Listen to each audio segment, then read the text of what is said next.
Dueñas is centrally located in the island of Panay and the northern central part of Iloilo. It is bounded in the northeast by the city of Pasig, in the east by the town of San Enrique, in the south by Dingle, in the southwest by Cototan and Batyangan, in the west by Lambunao, and northwest by the municipality of Calino.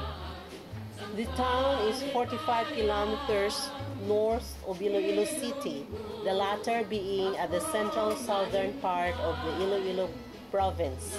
The town is 2 kilometers south of Pasig City, 64 kilometers south of Rojas City in the province of Capiz, 120 kilometers southeast of Calibo, and 200 kilometers southeast of Boracay Island of the province of Baclan. Honorable Mamerto L. Vilobero III as the town executive. I am proud to invite everyone to come and visit Dueñas in Iloilo, Philippines, the gateway to our ancestral paradise. Not only are we rich in history, but we also do have beautiful landmarks and warm people who love and respect customs and traditions. Come and experience the charm of the Dueñas. To stimulate your interest, you are welcome to take a glimpse of what we can give you. And our official candidate, Ms. Vincil Espino Bianzon, thank you for promoting ecotourism for municipality. Good luck and bring us the crown. God bless and happy touring. Thank you. Okay. Honorable Natalia Padrones, Liga President, Committee on Barangay Affairs. Like all other services and development efforts, tourism should start from the grassroots. Community-based rural tourism or CBRTs chance from itself. Luckily for Dueñas, there are 3 barangay-based festival celebrations. The last 3 years, namely, the Pagtukod Kasamanting Festival of Barangay Talang, the Yawan Festival of Barangay Batuan, and the Kamuti Festival now on its 6th year of Barangay Bagungbong. I urge the punong barangays and barangay officials of Dueñas to give their constituents, enhance their tourism assets and beautify their surroundings by planting trees and flowering plants along the roads and pathways. To make them colorful and beautiful, let us answer the call of our regional tourism focus. Let us color Dueñas rainbow. Thank you very much. I, Honorable Edwin A. Sorongon, SP Member, Chairman, Committee on Environment, Natural Resources. It's more fun in Dueñas. Our natural land formation and forest areas have been visited by truckers and campers for adventures. Our mini falls in spring, well as Barangay Talang, are sustained by trees around them. Barangay Tamilas, bamboo, and acacias forest provide sanctuary to the birds which attract bird and watchers. Our 2 major rivers, Ulian and Halaol rivers, used to be the swimming destination during the summer and all the time. They could be today if we take care of them.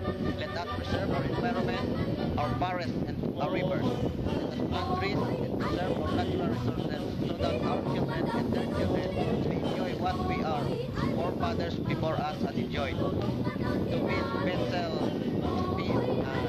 Espino Bianzon, good luck and God bless. This is Honorable Francis Laab, SB Member, Chairman on Committee on Agriculture, at the same time Committee on Health. Dueñas is mainly an agricultural town. Its aim for agro-tourism development supports its vision, Iloilo's basket of diversified agricultural products. As the chairperson of Committee on Agriculture and Committee on Health in the Sangguniang Bayan, I support all tourism activities, especially those geared towards health, wellness, and sports tourism. As the previous chairperson for Committee on Tourism and Culture, I authored the municipal ordinance for protection and preservation of our cultural treasure to give way for our historico-cultural programs and eco-adventure tourism development. We have a very rich heritage evidence by the St. Jerome Parish Church, the Town Plaza, and the Balton Building. Thus, I encourage all Dueñasanos to enjoy their heritage and be as one to live Dueñas to the highest rank in the list of tourist destinations, Panay Island. To Ms. Vincel Espino Jansson. Thank you for promoting Dueñas. Good luck.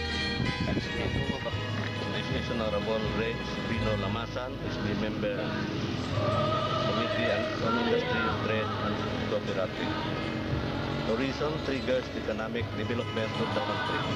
Dueñas proudly preserve a lot of cultural industries such as loom weaving, furniture making, the processing of local delicacies such as butarillo, boto, cochinta, bibingka, ripahol, alupi, and a lot more, which provide shopping option and food experience for the tourism visitors. We have the Arrakis Place and Calendar Night Missionary Center for Life, which are available for tourists staying overnight.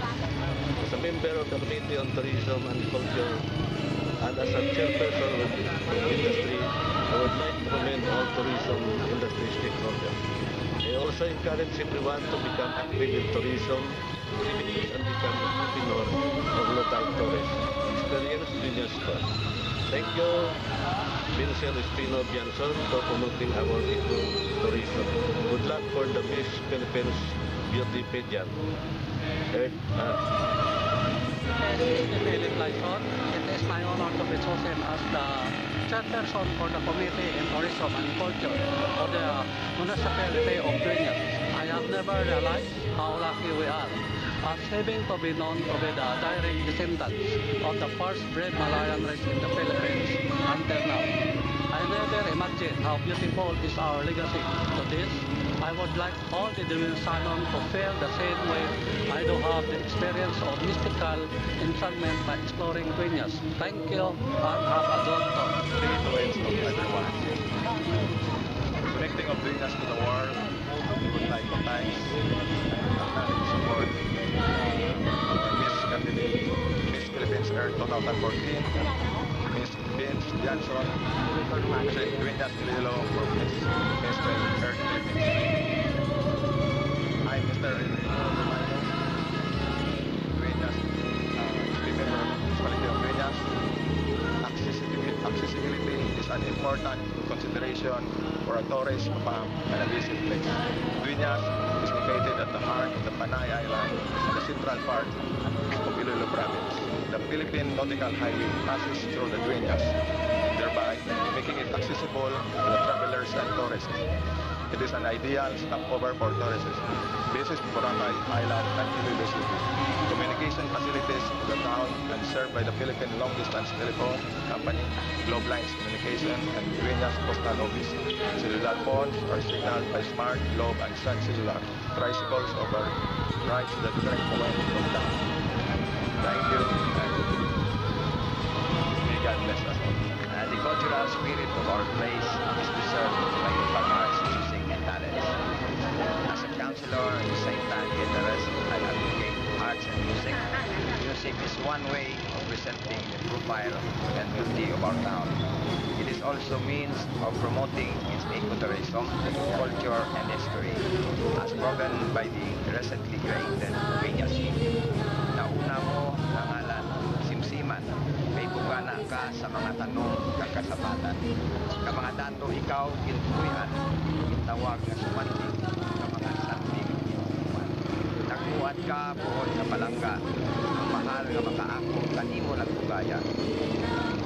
Kakakuyan, katamnan, kagsuba, tanong, sapat, inani para sa iyo. I support Dueñas tourism in every ways and means I can foster. I would like to thank Miss Vince Espino for the promotion to our town. And wish ko nga mag-success ka for this pageant. I, Honorable Santiago Petigosa III, is the member of the Committee on Ways and Means, at the same time, the Chairman of Market Slaughterhouse. Thank you. This is Honorable Arlie E. Pedroso. As the chairperson of the Committee on Women's and Family Affairs, I commit to facilitate programs and projects pertaining to upliftment of socio-economic status of the Dueñasanons women. Loom weaving is a cultural economic activity of women in our town, which has surpassed the test of time and become an important tourist attraction. Preparation of native delicacies, which are attractive to tourists, could be a source of income to the most of the women. Thank you, Miss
Pilipinas, gikan sa among dughan, di magtapos hala